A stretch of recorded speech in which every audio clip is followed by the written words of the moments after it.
Ce sera évidemment l'image politique de la semaine, François Hollande et Nicolas Sarkozy qui vont assister côte à côte aux obsèques de Nelson Mandela. Caroline Roux, bonjour. Bonjour Thomas. Racontez-nous donc, puisque vous la connaissez, la coulisse de ce déplacement, ce double déplacement inattendu. Alors la coulisse, c'est François Hollande lui-même qui a eu l'idée d'inviter Nicolas Sarkozy dès vendredi soir. Comme on le dit à l'Élysée avec humour, la personnalité même de Mandela pousse à poser les armes. Ensuite les choses se sont montées, j'allais dire très naturellement, par cabinet interposé. Hier soir quand même, j'ai senti un léger malaise du côté de l'Élysée quand il a fallu expliquer qu'il ne ferait pas le vol ensemble. Rien n'est acté, tout sera arbitré aujourd'hui. La délégation est pléthorique. En réalité, plusieurs options ont été proposées à Nicolas Sarkozy et il a choisi de voyager seul, comme cela s'est passé lorsque lui-même avait invité Jacques Chirac aux obsèques d'Omar Bongo en 2009.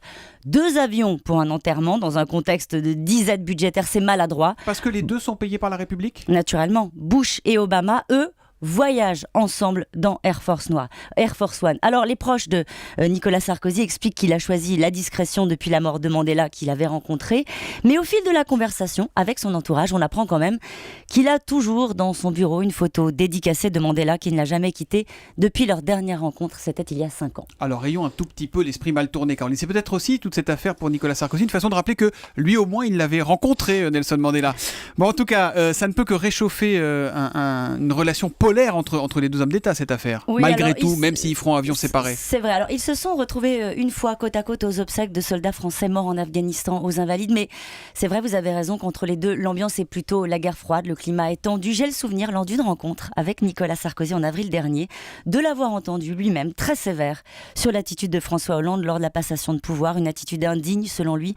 Vous vous souvenez naturellement de cette image de François Hollande tournant les talons avant même que le couple présidentiel n'ait quitté l'Élysée. Ça, il n'a pas oublié. Et côté Hollande, quand on voit l'énergie qu'il a mis à prendre le contre-pied de son prédécesseur dont il étrille systématiquement le bilan, ça en dit long sur ce qu'il pense de lui. Reste quand même un geste qui est assez élégant de la part de François Hollande. Oui, vous avez raison de le souligner, c'est un beau geste politique et François Hollande a tout à gagner à offrir au pays une parenthèse républicaine. Il n'avait pas su profiter de la puissance en fait que lui donne sa fonction pour tendre la main à son prédécesseur.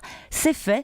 Il faut croire que l'esprit de Mandela a infusé jusque dans la vie politique française. Mais vous savez quoi, Thomas, on peut parier que ça ne durera que le temps des obsèques. Et en attendant, on va donc payer, les contribuables vont payer 2 avions différents pour emmener Monsieur Hollande d'un côté et Monsieur Sarkozy de l'autre.